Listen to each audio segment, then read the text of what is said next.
Bonjour tout le monde. Accorde-t-on trop d'importance aux dividendes?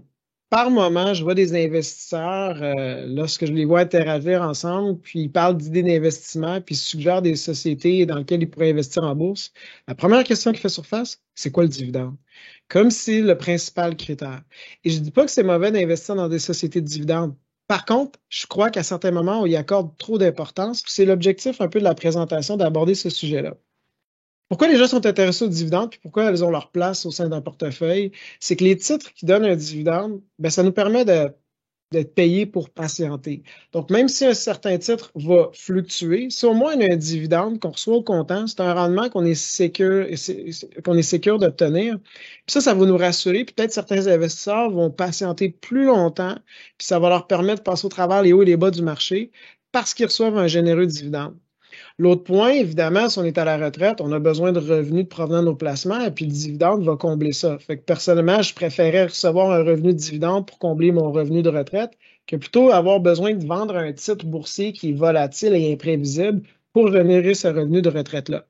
Finalement, on associe les sociétés qui donnent de bons dividendes à des sociétés moins volatiles. Donc, au fur et à mesure qu'on vieillit, peut-être en tant qu'investisseur, on est plus sensible aux fluctuations de marché. Donc, on est peut-être biaisé à choisir des titres moins volatiles pour moins conjuguer avec la volatilité du marché. Et finalement, si une société est capable de donner un dividende pendant plusieurs années, c'est un signe généralement qu'elle est en santé financière. Toutes ces raisons-là sont bonnes. Puis, entre autres, je vais donner un exemple, c'est les banques canadiennes. Au Canada, investir dans les banques, c'était investir dans des sociétés qui donnent de généreux dividendes tout en nous permettant d'avoir une excellente rentabilité. Donc, j'ai pris ici un exemple, celle de la Banque nationale.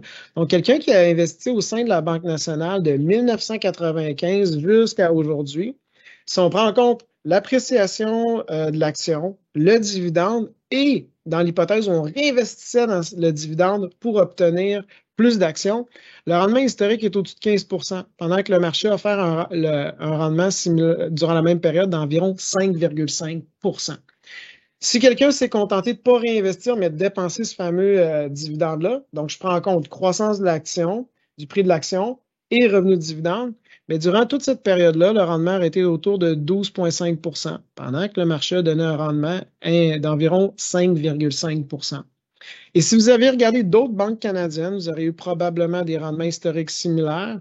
Et si on regarde sur différentes périodes de décennies, les rendements aussi entre 10 et 12 généralement, pendant que régulièrement, la Bourse canadienne n'a pas été capable d'atteindre un tel rendement. Donc, on peut investir dans des sociétés qui ont une croissance du capital et qui donnent et qui donnent un bon revenu de dividendes. Cependant, si notre première question qui nous vient à l'esprit lorsqu'on a investi, c'est quoi le dividende? C'est en d'autres mots d'en faire un critère qui est l'un des plus importants. Et c'est là que je vais dire que ça peut être un piège à un certain degré. Pourquoi? Bien, entre autres, on va se limiter dans nos choix. Premièrement, dans nos choix géographiques. Aux États-Unis, la culture de l'investissement est beaucoup moins axée sur le dividende, puis je vais expliquer entre autres pourquoi un peu plus tard dans la présentation. Parce qu'il faut savoir compter. Il faut se rappeler que lorsqu'on achète un titre, c'est pas juste un symbole et un titre qui fluctue. On achète des entreprises. Puis on va élaborer un peu plus sur ce sujet-là. Donc, un investisseur qui est plus axé sur le dividende va être principalement investi plus au Canada. Donc, on a un enjeu géographique, parce qu'il faut se rappeler que le Canada, c'est environ 4 de l'économie mondiale. Et non seulement ça, c'est qu'à l'intérieur du Canada, c'est pas toutes les sociétés qui vont donner des dividendes, c'est surtout certains secteurs. On pense aux services financiers, donc principalement les banques, les assureurs, les sociétés immobilières, les sociétés énergétiques et les sociétés de services publics, pipeline, télécom, etc. Ce qui fait que si on exclut entre autres le secteur bancaire, puis on en regarde les autres secteurs d'activité, bien pendant de longues périodes, il y a eu des périodes où le prix de l'action n'a pas nécessairement bien progressé par rapport à d'autres indices, par exemple le S&P 500. Et en fait, lorsqu'on prend en compte le dividende puis l'appréciation du capital, malgré le dividende, il y a une sous-performance à long terme si on se limite seulement à opter à des sociétés qui donnent des dividendes.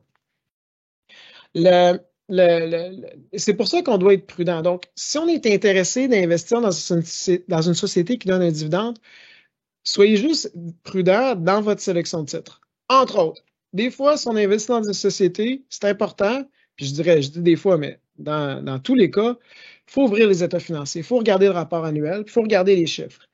Aujourd'hui, mercredi, le 12 janvier, Algonquin a annoncé une réduction de son dividende. Puis on peut comprendre lorsqu'on avait déjà regardé les données à ce sujet-là. Sans analyser la société d'Algonquin, je vais juste la prendre comme exemple pour montrer la réalité que certaines sociétés vivent. Certaines sociétés donnent des dividendes généreux et l'équipe de direction sont dans une mauvaise situation parce que des fois, si elles doivent couper le dividende, elles savent que le prix de l'action va s'affaisser. Et il y a déjà eu malheureusement des situations où les sociétés s'endettaient pour soutenir le dividende. Quand on regardait les chiffres, on n'est pas surpris de cette nouvelle-là ce matin parce que la société prévoit un bénéfice d'environ 67 sous par action. Puis on se rappelle qu'on a investi dans une entreprise, dans une action, on a investi dans une entreprise. Algonquin, dans son 65 sous par profit, par action, elle doit en mettre de côté pour entretenir ses actifs, puis elle doit investir aussi dans des projets de croissance. Donc, c'est pas vrai qu'il reste 67 sous dans les poches à chaque année. Mais en plus de ça, l'engagement qu'elle avait jadis, c'était de donner un dividende qui correspondait à 71 sous par action. Il y a un déficit qui est évident. Donc, il faut s'assurer que la compagnie distribue un dividende qui est une fraction de son bénéfice net pour s'assurer que l'entreprise a de la place pour investir dans des projets d'avenir, puis aussi maintenir ses actifs actuels pour les entretenir. L'autre point aussi, c'est que des fois, on a des investisseurs qui ont été très attirés par des sociétés pendant longtemps parce qu'ils donnaient un généreux dividende. Je donne un exemple. Il y a les pages jaunes. Moi, je m'en rappelle encore. Beaucoup de gens me disaient, moi, je veux du page jaune parce qu'il donne un bon dividende. Je suis payé 8,25 %. Je suis payé pour patienter. Mais de l'autre côté, quand on regardait le modèle d'affaires de l'entreprise, bien, il y a des entreprises, des fois, qui sont dans un secteur d'activité, un modèle d'affaires qui est en déclin. Donc, qu'est-ce qu'ils font en ce moment? Bien, ils redistribuent tous les profits aux actionnaires. Des fois, c'est sous forme de dividendes ou de rachat d'actions. Mais ce qui va déterminer la valeur d'une action sur une période de plus de 10 ans, les études le démontrent, c'est le chiffre d'affaires. On veut le marché récompense des entreprises saines. Donc, il faut regarder où le chiffre d'affaires va être dans 10 ans. C'est beaucoup plus important que de regarder uniquement le dividende parce que si on achète une société dans un secteur en déclin, oui, on obtient un dividende, mais peut-être ce profit-là est annulé par une perte par une baisse du prix de l'action. Donc, qu'est-ce qu'on devrait faire quand on a investi? Puis pourquoi qu'on devrait penser que si une entreprise donne un dividende moins intéressant que l'on aimerait, c'est quand même une décision qui est judicieuse? C'est qu'il faut se rappeler que lorsqu'on investit en bourse, on achète des entreprises. OK? Puis il y a un ratio que je trouve qui est peu connu des investisseurs, qui devrait être encore plus populaire que le ratio de dividende, c'est le rendement sur le capital investi. Parce que c'est ça qui va vraiment déterminer si une entreprise devrait avoir une politique de généreux dividende ou pas. Là, j'ai fait un exemple. Imaginez que vous et moi, on a un restaurant. On appelle ça le restaurant Les Délices de la vie. Je me sentais créatif. Je ne sais pas s'il y a un restaurant au Québec qui a ce nom-là. Désolé si j'ai emprunté son nom pour la présentation. Et là, on va se mettre dans une situation. Ça fait des années qu'on roule notre boss, on a plusieurs restaurants, on est dans des bons secteurs. Puis là, on a beaucoup d'argent qui cumule là, dans notre compte bancaire. On a on va dire 2 ou 3 millions de dollars dans le compte bancaire. Et là, on fait face à un choix. Soit qu'on ouvre un nouveau restaurant, ou soit qu'on retire cet argent-là et on se donne, en tant que propriétaire, un généreux dividende. Mais là, notre situation est particulière parce que vous et moi, là, on est dans une bonne posture financière, puis honnêtement, on n'a pas besoin de cet argent-là. Fait que dans le fond, si on le sort de la compagnie, on va la placer. Puis là, on va la placer dans quoi? Ben, disons, si on a le choix d'acheter des certificats de dépôt garantis, des placements à la bourse, peu importe. Et là, on se dit, écoute, on a de l'énergie, on a la capacité. Si on prend cet argent-là, puis on s'ouvre un nouveau restaurant, c'est quoi le rendement qu'on va faire? Et là, j'ai donné un exemple hyper simple. J'ai ventilé les coûts, des approximations, c'est seulement à titre d'illustration. Mais disons que si on ouvre un nouveau restaurant, puis on est sûr qu'on va faire le chiffre d'affaires qu'on a prédit parce que c'est pas la première fois qu'on ouvre un restaurant, on se dit, écoute, on va pas faire de financement, fait qu'on va calculer vraiment notre rendement, notre taux de capitalisation. Fait que si j'ouvre un restaurant, ça va me coûter, on va dire, 1 million de construction. Puis au sein du restaurant, on va mettre à peu près l'équivalent de 300 000 d'équipement à l'intérieur du restaurant. Les chaises, l'équipement de cuisine, peu importe. J'ai fait un exemple arbitraire.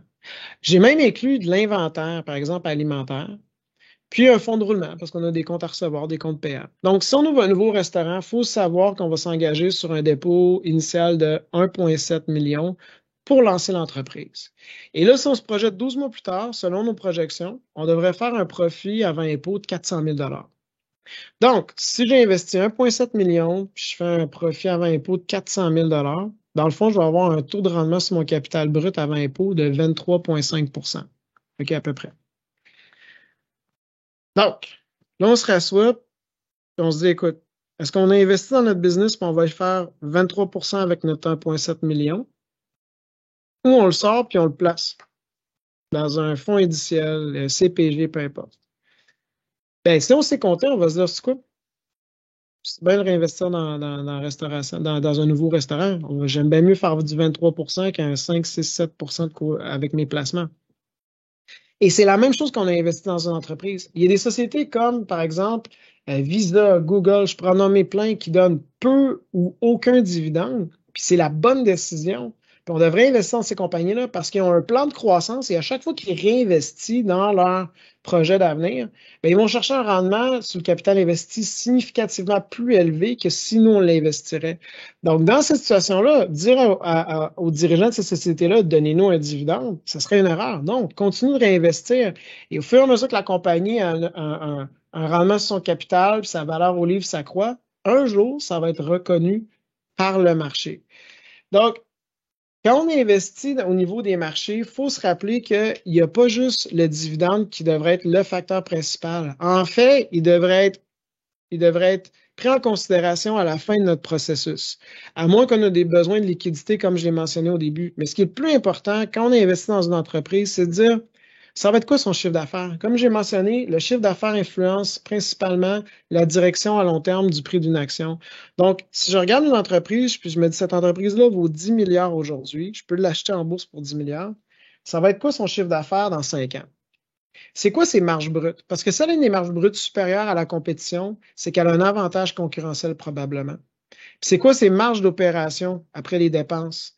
Est-ce qu'ils sont en croissance au fur et à mesure que le chiffre d'affaires augmente? Ça veut dire que j'ai du levier opérationnel. Donc là, dans mon illustration, on peut essayer d'imaginer le chiffre d'affaires dans 5 ans, la rentabilité qu'elle voit.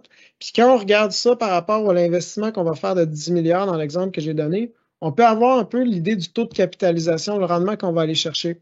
Évidemment, est-ce que cette compagnie-là a des risques financiers? Le ratio d'endettement, c'est ultra important à connaître, encore plus que le taux de distribution du dividende. Et on va aborder ça dans les prochaines semaines, ces facteurs-là à prendre en considération pour vous aider à être de meilleurs investisseurs. Mais ce que je voulais mentionner aujourd'hui, c'est que oui, l'investissement, le dividende peut être pris en considération dans votre stratégie d'affaires. Cependant, ça ne devrait être pas votre critère principal. Je vous remercie beaucoup de m'avoir écouté.